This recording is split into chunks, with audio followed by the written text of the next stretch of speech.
responde. Enquanto não chega, já chegou, não deu nem tempo de fazer. Vamos dar início. Dentro da lei da ação e reação, sabemos que recebemos o que plantamos durante o correr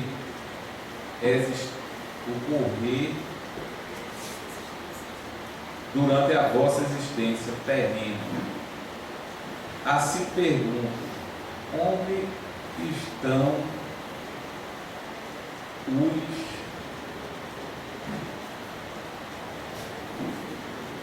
deixa a minha tradutora.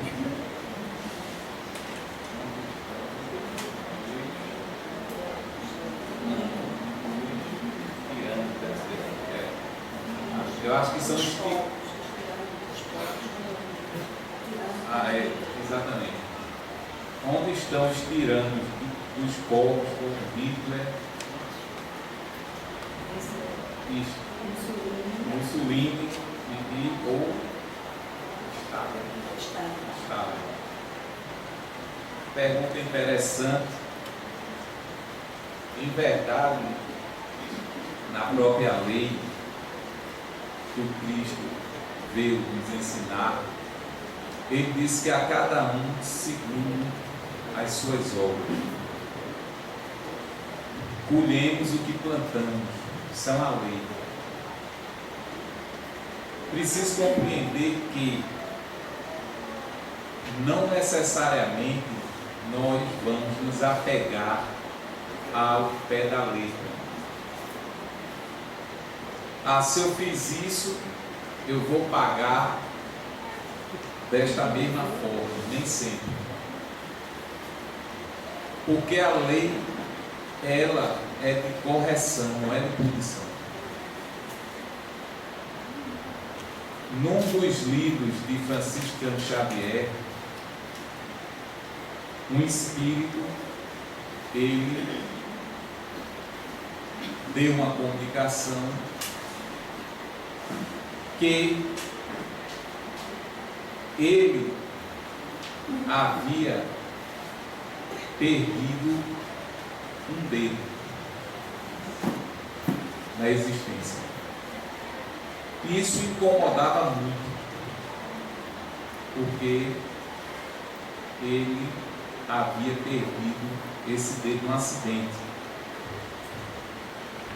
E uma certa feita, numa reunião, ele era espírita, numa reunião mediúnica, ele meio queixoso, aí um dos dirigentes espirituais, um dos benfeitores incorporados no médium, dirigiu-se a ele e disse: olha, fulano, agradeça a Deus, porque o dedo que você perdeu no acidente, em verdade era para você ter perdido o braço, porque o seu braço, em existências anteriores, foi motivo de muita morte. Você matou muita gente e reencarnou com o karma, entre aspas, de perder o braço, mas dado ao seu livre-arbítrio, a sua mudança de atitude, você desde cedo procurando trabalhar para o bem, procurando ajudar o próximo, você modificou o seu karma. De perder o braço, você perdeu o dedo. Então, quando a criatura que errou, todos nós aqui erramos, ela procura se corrigir, ela procura modificar. Como diz André Luiz, o bem que a gente faz anula o mal que a gente fez. Automaticamente nós estamos mudando o nosso destino. Então, essas criaturas, nós não podemos julgar condenar, porque não somos Deus. E o maior julgamento é o da própria consciência. São espíritos, irmãos nossos, filhos do mesmo Pai, que com certeza cometeram os seus erros, mas terão a oportunidade de repará-los. Há muitas moradas na casa do Pai. Se encontram em determinadas regiões do mundo espiritual, lá, de acordo com a sua condição moral, se estão em sofrimento, nós não podemos afirmar. Sabemos que eles terão as oportunidades que forem necessárias para retomar a caminhada, como nós aqui estamos tendo, cada um dentro da sua condição, dos seus erros, das suas necessidades. Por isso que hoje estamos aqui, numa casa espírita, ouvindo acerca dos ensinamentos do Cristo, ouvindo acerca da comunicabilidade dos espíritos, que a vida continua, que existe uma lei, e que, de acordo com as nossas obras, nós, perante a nossa própria consciência, é que seremos julgados.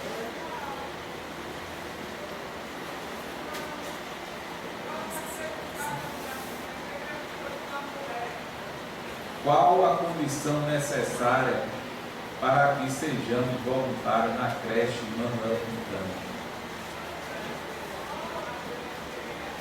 Nós colocamos na livraria formulário para quem quiser participar como voluntário, preencher o cadastro e no momento certo serão contactados para fazerem uma entrevista e poder dizer o dia, a hora, em que quer ajudar, que forma quer ajudar. Existe um formulário na livraria. Nós estamos nessa parte agora burocrática. Estamos dando andamento a toda a documentação legal da creche, porque nós só iremos funcionar quando estivermos totalmente legalizados em todos os órgãos, mas já estamos trabalhando com uma empresa, que na verdade é um parceiro nosso, a Plexus, que está junto conosco fazendo esse trabalho burocrático. A previsão, podemos dizer quase que certa, será fevereiro nós iniciarmos a nossa atividade. A princípio, com atendimento médico, pediátrico, odontológico, cursos na área de informática, aulas de música, teatro e, se Deus quiser, março, abril, nós provavelmente já começaremos com cerca de 40 crianças, que é o que está no nosso projeto. Começar com 40 e ao longo de 5 anos chegarmos a 200 crianças. Vamos precisar da ajuda daqueles que querem ajudar, querem somar nessa causa, que é uma causa que tenho certeza vai ajudar muita criança, muitas famílias a saírem da condição em que se encontram, terem uma perspectiva de futuro melhor e nós temos a grande oportunidade de doarmos um pouco do nosso tempo. Perdemos tempo com tantas coisas e temos a grande oportunidade de doarmos, que seja 1 hora, 2 horas, 3 horas, que seja um dia, numa semana, numa quinzena, no mês, não é nada, perante aquilo que nós precisamos fazer. Quem quiser conhecer, quem não conheceu, a creche está com as portas abertas, é só contactar, informar que quer ir, nós marcamos, vamos, apresentamos o projeto e temos certeza que todos vocês terão essa oportunidade de somar, cada um dentro das suas condições, daquilo que pode ser útil. Se um pode ajudar ensinando algo, será útil. Se outro pode ajudar tomando conta de uma criança naquele dia, será útil. Se um puder dar aula de pintura, será útil. Cada um dentro das suas possibilidades. Na área médica também já temos vários profissionais que já deram nome, já se comprometeram com a creche, de lá estarem presentes, ajudando as crianças. E quem quiser é só preencher lá na livraria a ficha. Sendo Deus onipotente e onipresente, regente de pura bondade e justiça, porque espíritos nascidos puros, porém ignorantes, não raramente inclinam-se ao mal. Não haveria uma dualidade divina, um Deus do bem e outro do mal, disputando almas. A lei de Deus, ela é perfeita, como na própria pergunta foi colocada.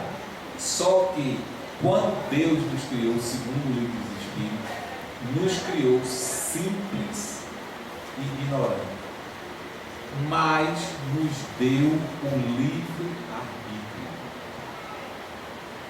e a voz da consciência. Então, se eu tenho um livre arbítrio, se eu tenho a voz da consciência, eu sou responsável pelo meu destino, porque senão não existiria uma justiça. Se Deus desse a uns a felicidade e a outros a infelicidade, não existiria justiça.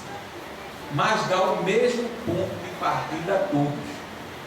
Todos nós temos o mesmo ponto de partida. Simples e ignorantes. Agora, temos o livre-arbítrio. E você é livre para optar que caminho seguir e responder pela sua opção. Daí, nós não podemos nos revoltar, acusar a Deus muitas vezes, porque estamos passando por determinada situação, por determinado sofrimento, porque em verdade você foi o causador. E que a lei, ela cedo ou tarde, chega. Então, se estamos hoje passando um determinado problema em nossa vida, seria interessante interrogar a própria consciência e perguntar se você próprio não tem a responsabilidade por aquilo que está passando. Se você não encontrar a justificativa nessa existência, só a lei de reencarnação para poder fazer você compreender que existe uma causa anterior. Isso é o efeito. Porque se não existisse essa lei de reencarnação, essas vidas sucessivas, aí é que nós não teríamos cabeça para compreender tantas injustiças e tantas desigualdades dentro do nosso próprio lar. Porque eu nasci nessa condição e meu irmão não. Porque para uns a vida parece sorrir, entre aspas, e para outros não. Porque as doenças que assolam, se não existisse uma causa anterior que justificasse, aí nós não iríamos compreender a justiça de Deus, não seria justo. Mas com a anterioridade da existência da vida do Espírito, que foi criado e não tem fim, é eterno, aperfeiçoa-se, nós não poderíamos justificar tanto sofrimento, tanta desigualdade. Não teria uma razão de ser. Então não existe o Deus que está lutando pelas almas. Ele criou todas nas mesmas condições. Agora, cada um tem o seu livre-arbítrio e caminha de acordo com o que acha que deva fazer da sua vida, sabendo que ele é livre para plantar, mas é obrigado por ele. Como funciona o tratamento de desobsessão? Os médios chamam de espírito e como ajudar nossos irmãos obsessores? A melhor forma, primeiro, como funciona o tratamento de desobsessão? São médios que trabalham em reuniões de desobsessão e que nesse dia, nessa hora, eles, através da sua mediunidade, são intermediários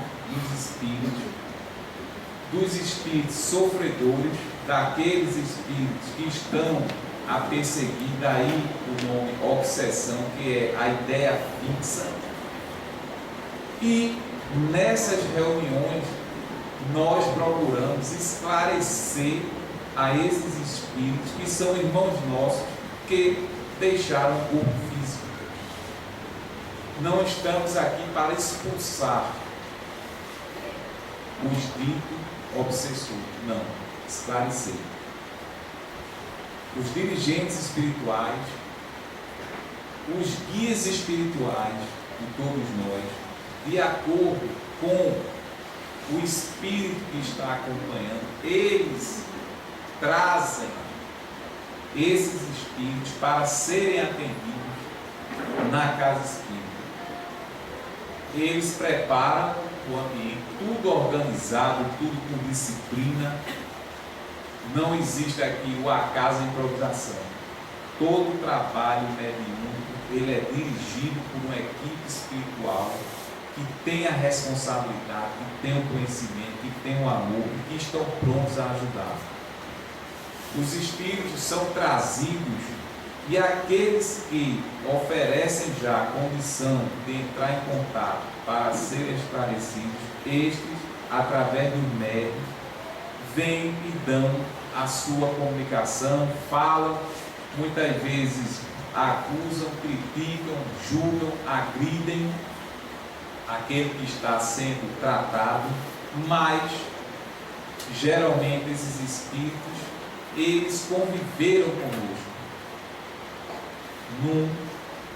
numa existência anterior ou anteriores e que por alguma falha nossa, algum erro, algum deslize, eles não perdoaram. Outros perdoam, mas a grande maioria, dada a sua condição espiritual e moral, não perdoa. Por não perdoarem, a lei diz que onde está o devedor está o credor.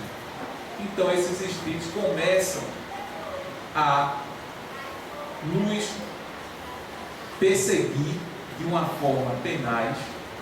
Começamos então a sentir a sua influência, começando muitas vezes a perder o sono, a nossa vida virar de cabeça para baixo, a sentir isso, a sentir aquilo outro. E muitas vezes nada mais é do que a presença de um espírito que está a cobrar. Quando nós temos a oportunidade de conhecer uma casa espírita de ir a uma casa espírita e fazer um tratamento, nós estamos ajudando tanto ao espírito como a nós próprios. E como podemos ajudar esses espíritos? Orando a Deus por ele, pedindo a Deus por ele e procurando nos melhorarmos. Porque se nós fazemos o tratamento da desobsessão, o espírito é esclarecido, segue seu caminho, mas você continua sendo a mesma criatura que foi, sem modificar nada, sem mudar o pensamento, automaticamente a lei de atração dos afins se atrai. Então a criatura dele não compreende, porque passa meses, anos na casa espírita e diz que ele não fica bom. Mas não é possível, eu já frequento a casa há mais de anos e continuo passando pelos problemas, sentindo as influências dos espíritos. O que é que eu faço? Melhore-se. O que é que você tem com o tempo que você já frequenta a casa espírita? O que é que você tem feito para tornar a sua vida melhor? Faça essa pergunta com os ensinamentos que a doutrina espírita já lhe oferece. O que é que você está fazendo com esses ensinamentos? Ou simplesmente você vem à casa espírita mecanicamente? Ah, eu vou na casa espírita porque eu estou pesado, vou tirar o peso, a carga.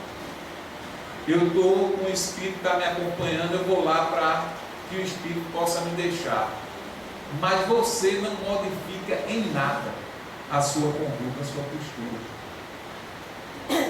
Aí me faz lembrar, certa vez que ouvimos de Jorge André, que é psiquiatra lá da Bahia, espírita, ele dizendo que lá no centro que ele trabalha, ele estava andando com uma senhora no corredor e a senhora já tinha de casa espírita há 40 anos lá, frequentava. E quando cruzou no corredor com uma outra senhora que vinha do outro lado, ela olhou para ele, deu um apertozinho nele assim e disse: olha, Jorge, se eu não fosse espírita, eu voava no pescoço de fulano. Ele olhou e disse: mas com 40 anos de doutrina, ainda continua com essa mesma tendência. Então é preciso nós compreendermos que há uma diferença entre entrar no espiritismo e o espiritismo entrar em você. Podemos entrar e morrer na doutrina, mas a doutrina pode não ter entrado em nós. É muito melhor que a doutrina entre em nós e possa se expressar através das nossas ações. Então é bom nós interrogarmos, vez por outra, a consciência e vermos se estamos sendo criaturas melhores do que éramos. Se Deus dá o poder do esquecimento quando morremos, porque a espiritualidade nos traz e nos coloca de frente com aquelas pessoas que fizemos mal, no caso dos obsessores.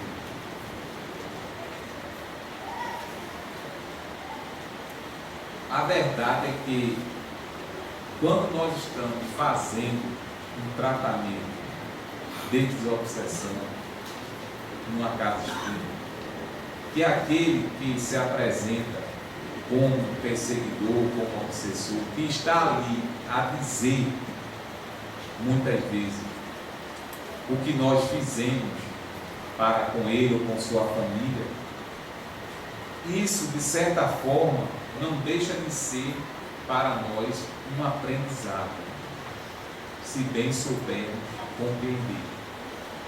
Às vezes estamos passando por determinados problemas na vida que não compreendemos. Mas numa reunião como essa, o Espírito vai e diz algo que você agiu ou fez para com ele, que em parte assemelha-se com o que você está vivenciando. Pode não ter sido igual, mas assemelha-se.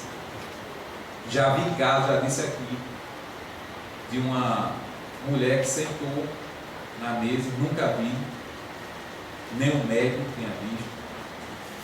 Ela, o espírito incorporou e começou a dizer: você me expulsou, você não deixou que eu viesse ao mundo, e nós havíamos programado, eu iria renascer por você. No entanto, você não permitiu, você me expulsou. E começou a falar, cruzar, e eu vi que lágrimas desciam do rosto da consulente. Conversamos com o espírito, e quando terminou, ela olhou e disse: agora eu compreendo, porque eu quero engravidar e não posso. Há uma lei, ela lesou o perispírito. E nessa já tentou de tudo e não havia conseguido engravidar. Aí perguntamos: por que não conseguiu engravidar? Será que não existe outra forma de amor? Será que eu não posso adotar uma criança? Não é um filho de Deus? Será que o amor faz distinção? Ah, porque é do meu sangue. Quantas famílias aí nós vemos pai matar filho, filho matar pai, irmão matar irmão? Não é do mesmo sangue?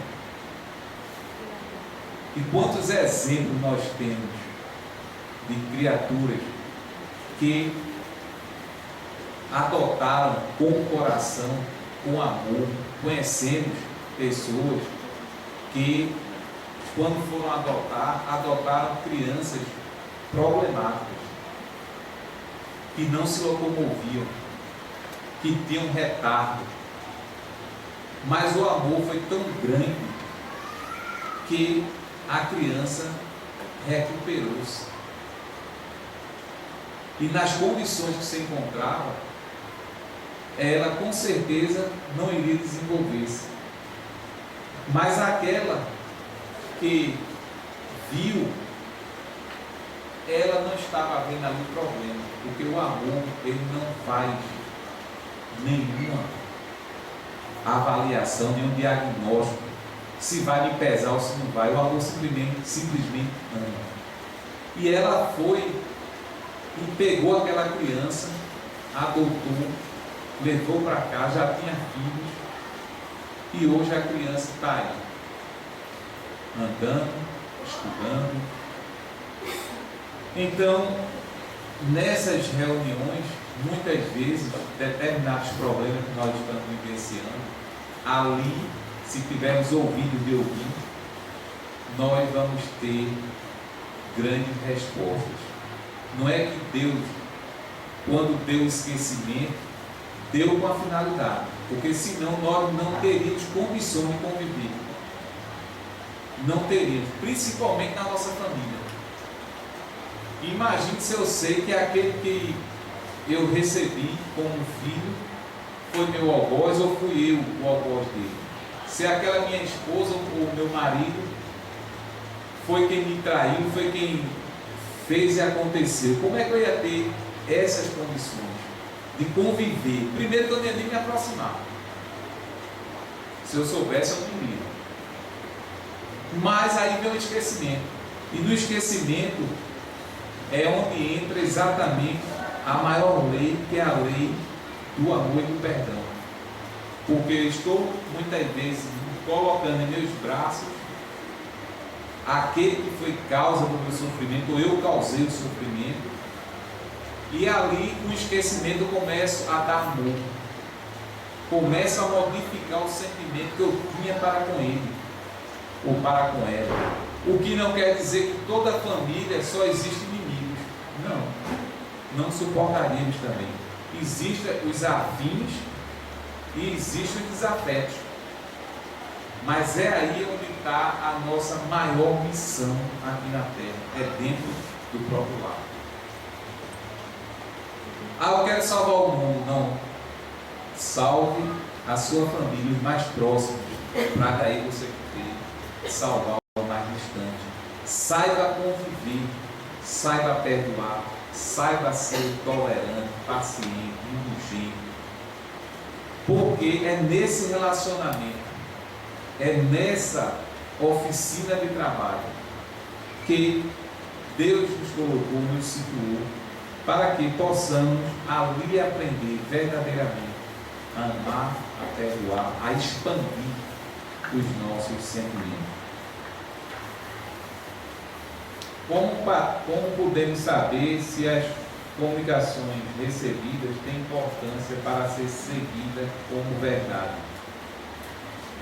No Evangelho tem uma comunicação, acredito que de João, que ele diz que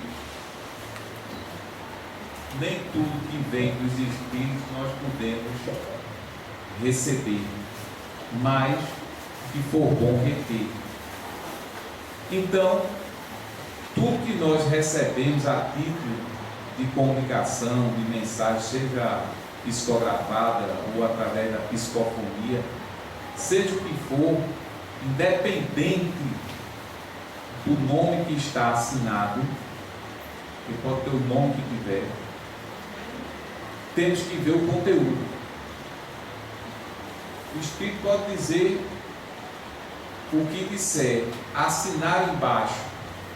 Um exemplo, Emmanuel, Bezerra Menezes, André Luiz, seja lá quem for, se aquilo que ele está dizendo não condiz com os ensinamentos do Cristo, não condiz com a doutrina dos Espíritos, eu devo rejeitar. Porque não é o rótulo que torna o vinho melhor. Então tem espíritos que são altamente inteligentes, que usam de um linguajar muito rebuscado, mas nas entrelinhas muitas vezes está dizendo aquilo que não deveria dizer, e assinalar com um nome respeitável. Por quê? Geralmente, quando um espírito, isso é muito natural, quando um espírito vai dar uma comunicação, basta ele dizer que a paz do Senhor esteja conosco, todo mundo já baixa a cabeça, e o espírito pode dizer o que disser, e se ele disser que é fulano, mas foi fulano que disse. Mas o que ele disse tem que estar de acordo com os preceitos espíritos e com a moral do Cristo. Principalmente com a moral do Cristo. Porque a moral do Cristo é a moral do Cristo em qualquer crença, em qualquer religião, em qualquer doutrina. Agora, como nós somos espíritas e recebemos comunicações dos espíritos que já deixaram o corpo físico, Kardec diz o seguinte: olha, uma comunicação mediúnica é como se você recebesse uma carta de alguém que está distante, e que você, quando lê a carta, você vai ver pelo linguajar, pelo que está sendo dito, mais ou menos qual é o caráter da pessoa que enviou a carta. Então, nós devemos tratar essas comunicações como alguém que recebe uma carta de alguém que vai analisar o conteúdo. O conteúdo ensina o que é certo, o que é moral, o que eleva, então eu aceito, independente de quem assinou ou nem assinou. E não porque está lá assinado, como eu já disse aqui uma vez, de um livro que era psicografado por um médium americano que tinha lá, o espírito era de Emmanuel, e recomendando as pessoas a se suicidarem. Mas se era pergunta e resposta o livro. Mas se a pessoa está sofrendo, ele pode antecipar a sua partida pelo suicídio para poder se preparar e retornar. Aí o Emmanuel respondeu, entre aspas, por que não? Você não é imortal? Você não é um espírito imortal? Você pode antecipar a sua desencarnação, se preparar no mundo espiritual para poder renascer. Olha lá. E estava lá Emmanuel. E no prefácio dizia exatamente que era um espírito que dava comunicações na América do Sul através de um médico, dando toda a característica como se fosse o Emmanuel, que era o mentor espiritual de Chico Xavier. Então vai com uma pessoa que já está pensando em tirar a vida, vai numa livraria, o obsessor do lado, pega esse livro. Aí você pega, abre ao acaso e cai nessa pergunta. Porque quando eu peguei, que eu abri, foi nessa pergunta. Aí a pessoa lê aquilo, olha, eu já estou pensando. E aqui Emmanuel está dizendo que eu posso. Pronto, sai dali, acabou-se. Vai ter existência. Então, é sempre olhar o conteúdo, analisar e reter o que é bom. Um obsessor pode tirar a vida de uma pessoa? Não, eu já falei e a pergunta. Pode. Lembrando que a responsabilidade é nossa. Um espírito ele pode influenciar tanto para o bem quanto para o mal. Nós temos os nossos guias espirituais que nos inspiram, nos ajudam para que possamos seguir um bom caminho, procurar melhorar, procurar ser bom. Mas tem aqueles que não querem o nosso progresso e que vão fazer de tudo para que nós venhamos a fracassar e a cair. Então, se não estivermos vigilantes, se não estivermos atentos, nós podemos ser vítimas desses espíritos. Estava lendo hoje mesmo um vídeo com perguntas e respostas com Clóvis Nunes, e ele dizendo que muitos que estão presos são médiuns que foram utilizados por espíritos quase que possuídos na acepção da palavra, e que agiram de determinada forma que eles mesmos não têm consciência do que fizeram. Os espíritos, através deles, da sua condição, agindo, a pessoa faz o ato e não sabe nem o que fez, dado a condição que o espírito pode exercer sobre a criatura. Agora, necessário se faz que toda obsessão é sintonia. Eu tenho que permitir. Se eu não permito, se eu estou no AM e o espírito está, se eu estou no FM e o espírito está na AM, não há conexão. Mas se eu tenho dentro de mim determinados sentimentos, ainda determinadas viciações, determinadas atitudes, e o espírito que sabe o nosso ponto fraco, muitas vezes estuda anos e anos e anos, porque já nos conhece muitas vezes do passado, ele vai procurar exatamente o ponto fraco que a pessoa tem, que oferece, para que ele possa agir. Então, quanto mais nós procurarmos nos vigiar, orar e vigiar, como diz o Cristo, orar e vigiar, procurar sempre estar conectado com o bem, os bons pensamentos, as boas ações, as boas atitudes, você estará fechando as portas. Mas se você tem todas as características que traz dentro de si a violência, o ódio, a vingança, então esses espíritos com muito mais facilidade eles vão tentar de determinada forma armar a armadilha e você pode cair. Muitas vezes, sabendo que você tem um pavio curto, chega perto de alguém lhe provoca, diz algo que você não quer ouvir, ou faz alguma insinuação, ou isso ou aquilo outro, e você vai e reage. Nessa reação, muitas vezes a pessoa vai puxar e dar um tiro. Você não desencarnou? Se tivesse silenciado, se não tivesse aceito a provocação, a violência, você continuaria ainda reencarnado. Por isso que irmão José, através de Carlos Bacelo, ele escreve num livrozinho pequeno que essas provocações que nós recebemos no dia a dia, seja no trânsito, seja no trabalho, seja na rua, seja lá no culto, nós não devemos aceitar.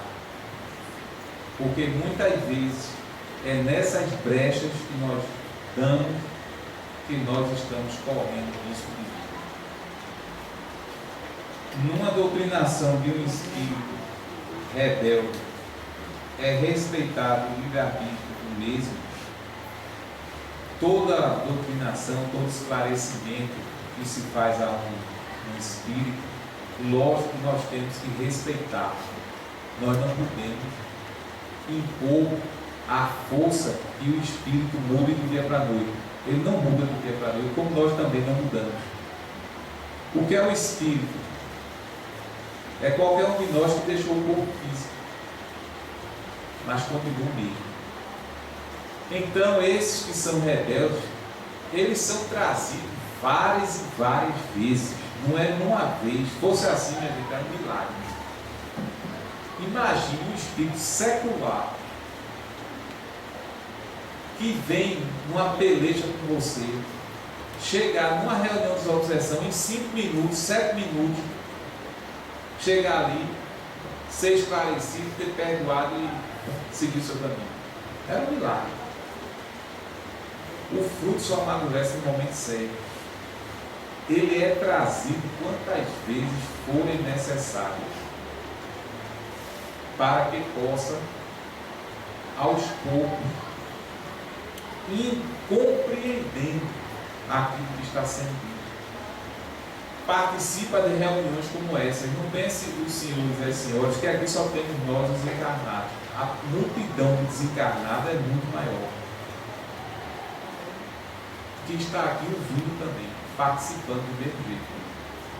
Agora, determinados espíritos violentos, determinados espíritos que chegam muitas vezes desafiando isso, aquilo, outro,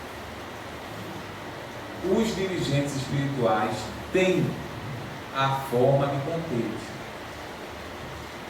Existe a forma de contê-los, porque sabe que aquele espírito junto à criatura pode fazer um estrago grande. Então, muitas vezes retém contra a vontade do espírito, até que esse espírito ele possa ir abrandando. Quando estiver mais branco, traz, para poder começar um diálogo. Porque tem espírito que não quer nem diálogo, já chega acusando, ameaçando, agredindo, não tem conversa, e às vezes é necessário para cada tipo de doença uma medicação. Então chega a ver muito bravo, tem que receber às vezes uma retenção contra a sua vontade, para que possa compreender que não faz o que quer. E isso não é faltar com a caridade, isso é você ter disciplina, ter respeito e ter coordenação. Não pode chegar como muitos chegam, ameaçando, dizendo que vai fazer, que vai acontecer. Os espíritos tomam as providências, retêm, e no momento certo, quando o espírito vai abrandando, eles trazem. Qual o verdadeiro sentido da água purificada? O nome que colocamos no livro, desencarnado e encarnado. Como explicar para os novos que vêm aqui para o centro?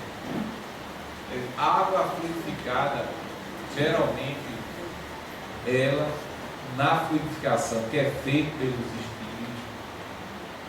de acordo com a necessidade de cada um, é colocar determinado tipo de medicação que vai agir a nível perispiritual.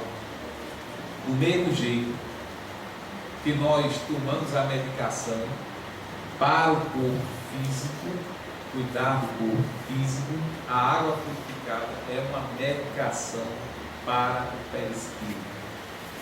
Nele, os espíritos colocam determinadas medicações que vão agir a nível perispiritual. A questão de colocar-se o nome que se coloca nos livros, que a pessoa coloca por um ente que desencarnou, por alguém que esteja precisando de ajuda, porque está sofrendo, está perturbado, está isso, aquilo, tudo outro. Nós traduzimos como da nossa parte um pedido de ajuda, de interferência dos nossos benfeitores espirituais por aqueles a quem pedimos. Como podemos fazer nós próprios através de uma prece? Se eu elevo meu pensamento a Deus, ao Cristo de Deus, aos benfeitores espirituais, e peço por A, por B, por C, que se encontram em tal situação ou qual, eu estou, através dessa prece, desse pedido, de uma certa forma, evocando a ação, a interferência dos benfeitores espirituais em favor daqueles que estão a sofrer, quer encarnado, quer desencarnado. Então nós podemos também, através da nossa prece, da nossa oração, do nosso pensamento, ajudar e pedir aos bons espíritos que, como diz irmão José, se não me falha a memória, toda a prece que nós fazemos com sinceridade, ela tem uma resposta. Mas para isso é preciso, na hora de nós fazermos essa prece, nós estarmos com o pensamento realmente voltado para o alto. Não é estar fazendo aquela prece, mas pensando nos problemas que tem que resolver ou do que aconteceu. Porque aí a prece, que era para ser, no caso, horizontal, ela se torna-se vertical. Para cima é vertical, horizontal é deitada. Foi isso que eu vou falar? Então a minha prece aqui saiu mais impressa. Então orar para que seja vertical, não horizontal. Centrar o pensamento, concentrar, pedir. Porque se nós pedirmos com essa convicção, com essa certeza, nossa prece será ouvida. E, lógico, de acordo com o merecimento daquele a quem estamos a pedir, os nossos benfeitores espirituais, os bons espíritos, farão aquilo que estiver ao alcance. Boa noite, irmãos. Se a cada um, segundo suas obras, e sabendo da grande misericórdia de Deus, como fazer para me sentir livre de um erro que cometi sem ser consumida pela culpa? Mesmo que o outro irmão me perdoe, eu não me perdoo. Olha, nós até conversávamos essa semana com uma psicóloga, na semana passada, exatamente sobre a culpa. E ela dizia, como psicóloga e espírita também, que esse sentimento de culpa nós não devemos carregar conosco, de forma nenhuma. Se erramos, e todos nós aqui já erramos, posso falar por mim, já errei várias vezes, não foi uma nem duas, não, várias. Erramos muitas vezes pela nossa ignorância. E muitas vezes até já temos esclarecimento. Mas por que erramos? Porque nós ainda somos espíritos num processo evolutivo. Mas, quando nós erramos, nós podemos aprender com ele e procurar não mais cair naquele erro. Quando nós erramos de acordo com os nossos erros, nós temos autoridade para poder falar para qualquer um que está prestes a cair, aonde nós já caímos. Porque vamos falar pela experiência daquilo que vivenciamos. A lei é de evolução. Se eu errei, reconheço o meu erro, já é um acerto. Agora não vou permanecer estacionado, vou seguir adiante. Porque, como disse André Luiz, como já dissemos, alguns minutos atrás, o bem que nós fazemos anula o mal que nós fizemos. Então não se prender à culpa porque cometemos um erro, porque senão estaremos estacionados, perdendo nosso tempo. Devo procurar agora ganhar tempo. Errei, vou levantar a cabeça e prosseguir. Não vou continuar no chão. E olha, tem um exemplo de Chico Xavier. Chico Xavier, que quando ele foi receber um título cidadão lá de São Paulo, e ele foi, e alguns espíritas chegaram para ele e disseram: olha aí, Chico, está vendo que você é vaidoso? Você é vaidoso. Você está indo receber o título de cidadão paulistano. Se você fosse mais humilde, você não aceitaria. Aí Chico disse: meus irmãos, eu estou recebendo o título, não é para mim, é para a doutrina espírita, porque eu nada mais sou que um cabido dos espíritos. Não sou eu que vou receber esse título, é a doutrina dos espíritos que vai receber. Aí eles disseram: olha, abra seu olho, porque você pode cair. Ele disse: ah, mas aí eu não vou cair não. Ele disse: olha aí a prova que você é vaidoso, dizendo que não vai cair. E por que você acha que não vai cair? Ele disse: porque nunca me levantou. Olha que lição. Francisco Campos Xavier se achava que não estava de pé ainda. E nós? Então, não permaneça na culpa. Liberte-se. Se você já teve condição de pedir perdão àquele ou àquela que você ofendeu, e se ele ou ela aceitou ou não aceitou, a responsabilidade é dele, não é sua também, porque você fez sua parte, você pediu. Se aceitou, ótimo. Grandeza da sua parte ter reconhecido, ter pedido, e grandeza da parte de quem perdoou. Mas se porventura o outro ou a outra não perdoou, você fez a sua parte, a responsabilidade agora é dele ou dela. Continue, siga adiante. Procure ser melhor a cada dia. Não vá se culpar, não vá se punir, porque você está perdendo tempo na sua existência, e tempo valioso. O que a espiritualidade tem a dizer sobre essa epidemia de microcefalia? Bem, até agora eu não vi nada ainda sobre o mosquito que é o da dengue, né? Não é o da dengue que está causando essas anomalias, né, no crescimento ou na diminuição do cérebro. Não li nada ainda sobre isso espiritualmente falando, né? Nós vemos através de reportagens que está se descobrindo que a causa é essa, do mosquito, que vai se tentar combater para poder, que cada um tem a responsabilidade, né, nesse combate, que não é só do governo, não é só da prefeitura. Nós temos que ter também essa consciência de procurar evitar o acúmulo, né, de água para que não se prolifere, mas ainda não li nenhuma informação a esse respeito. Porque tem pessoas que têm filhos especiais. Seria adepto de vidas passadas? Obrigado. Vou responder o que Chico Xavier respondeu a uma mãe que chegou para ele com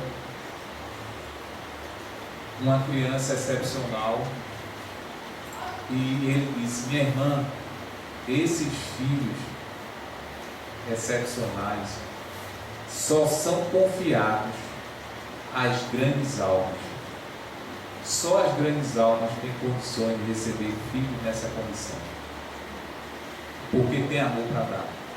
Agradeça a Deus por você ter sido uma das escolhidas para receber uma criança nessas condições, que geralmente existe um elo do passado, uma ligação, e que a mãe pede para receber o filho e poder recolocá-lo no caminho, que muitas vezes ela ou ele desviou. Existe um elo, mas, segundo o Chico, só as grandes almas têm essa condição. Quando morremos, o nosso espírito sente o nosso corpo se deteriorar, ele sofre. Se for apegado ao corpo, à matéria, já ouvimos relato, já lemos, o espírito sentiu os vermes corroendo o corpo, dado o apego do espírito. Ele sente o processo. Muitos são enterrados, o corpo e o espírito vai junto. Outros, com a morte, se desprendem sem nenhum sofrimento, dado a sua condição. Mas aqueles que são realmente apegados, que viveram para o corpo, viveram para a matéria, dificilmente no desencarno eles se libertam tão rapidamente. Muitos passam por esse processo de decomposição, de ver os vermes corroendo e sofrem. Eu estava lendo até hoje, ontem, aliás, eu lendo os capítulos do livro Além da Notícia de Chateaubriand, psicografado pelo Dr. Ciro, exatamente ele vendo um amigo dele no enterro, quando fecharam o caixão, que ele, perante estavam encarnados, recebendo as homenagens, as coroas de flores, mas no mundo espiritual os espíritos acusando, jogando a areia nele, chamando ele de todo tipo, e quando fecharam o caixão, ele foi dentro. E Chateaubriand foi pedir ajuda aos benfeitores espirituais e disseram: olha, a cada um segundo suas obras, no tempo certo ele sairá. Mas foi enterrado junto. Henrique, aproveitando o tema que você falou aí, o Espiritismo faz alguma diferença entre o sepultamento e a cremação? Não. Isso é do fórum íntimo de cada um. Porque se a pessoa é apegada de todo jeito. Então, se vai ser queimado ou enterrado, o importante é a gente se procurar e se desprendendo antes. Para quando chegar o momento a gente ter mais facilidade de deixar o corpo. Mas se for cremado ou enterrado, é fora o íntimo de cada um. Isso porque a cremação é mais rápida. A cremação, o calor é maior, né? Desprende mais rápido. Com certeza. Enterrar demora muito mais. Demora muito mais. Mas pode ficar pegando fogo. Pode partir com a chama, né? Qual a posição do Espiritismo sobre a cartomancia? Olha, médio é médio em qualquer lugar. A mediunidade é patrimônio do Espiritismo. O Espiritismo estuda a mediunidade e tem o maior tratado para médios, que é o livro do médium. Já conhecemos cartomantes que, através de um copo, ela botava o copo aqui, olhava e via, e dizia, através do copo. Era o copo que dava esse poder a ela? Não. O copo nada mais é que era o motivo dela concentrar o pensamento. E através da concentração ela via. Já conhecemos outras que, através de cartas, até desencarnou na sessão recentemente, antes de ontem, foi? Nós já 3 vezes fomos lá, criatura maravilhosa, Tia M, chamada Tia N, criatura maravilhosa. Podia chegar lá espírita, católico, protestante, budista, não interessava. Ela atendia a todos com o mesmo carinho, com o mesmo amor. E a mediunidade dela, ela vinha através das cartas. Botava as cartas e ia dizendo a sua vida. Então, não cobrava. Médico de cura, né? Médico de cura. Também. Então, cada um tem a sua mediunidade e a usa da forma que sabe. Ela através das cartas via, outra através do corpo, outra através só de olhar, da vidência. Então, esses que fazem, quando são honestos e não estão ali para extorquir, para mentir, dizer o que não está vendo, porque tem muitos que já conversamos com espíritos que foram e que quando encarnaram, ele dizia não é o que estava vendo, é que a necessidade da pessoa. Então a pessoa chegava lá, uma mulher, aí ela dizia logo, olha, eu estou vendo que você foi deixada. A mulher disse, meu Deus, é isso mesmo. Porque já sabia pelo desespero. Ela começa, olha, ele me deixou por outra. Mas é isso mesmo. Então já começava a dar todo o crédito a ela. E ela começava a extorquir, olha, para que ele volte, você vai ter que me dar tanto. Para a gente poder fazer um trabalho. E aí ia se desenvolvendo. Mas quando a pessoa é honesta, que faz aquilo ali, por amor, por ter o dom e ajudar, respeitando, é um médico. A última casa horário, em uma cidade do interior do estado, existe uma casa espírita que agora diz ser guiada por uma cigana que vai daqui de Recife para lá. Isso tem fundamento? A resposta é de Deus, só Deus sabe. Se é guiado, por ser guiado por uma cigana, não tem problema nenhum. Se a cigana foi do bem, não tem problema nenhum. Agora, nós não podemos, eu não sei nem que casa é essa, nem posso julgar, nem sei se é a cigana. A cigana é o espírito. Ela vai daqui para atender de interior. O espírito está dentro de qualquer lugar. Quanto a isso, não tem nenhum problema. Mas não podemos fazer um julgamento quando nós não conhecemos a casa espírita, e o fato de ser cigana, isso não tem nenhum problema, nenhum empecilho, é um espírito. Se é uma cigana do bem, que faz o bem, que tem condições para orientar, pode ser. Chegado o nosso horário, agradecemos a todos pela presença e vamos devolver a palavra à Anitta para que possa dar a reunião finalizada na minha. Por favor, faça a prece. Senhor Jesus, te agradecemos mais uma vez pela bendita oportunidade que nos concede na noite de hoje, de aqui nos encontrarmos, unidos e reunidos em comunhão. Agradecemos, Senhor, pela assistência boa e amiga dos nossos benfeitores espirituais que nos faltam. Possamos retornar aos nossos lares, levando esta paz, esta serenidade e este amor. Em teu nome, em nome de Deus, com a permissão do Manuel Montão, o nosso dirigente maior de toda a sua equipe espiritual, devolvemos a palavra à nossa dirigente para que possa dar a reunião da primeira parte finalizada. Em nome de Deus, conforme a rogativa do nosso irmão, damos por encerrada a primeira parte dos nossos trabalhos, desejando a todos muita luz e progresso espiritual. Que assim seja.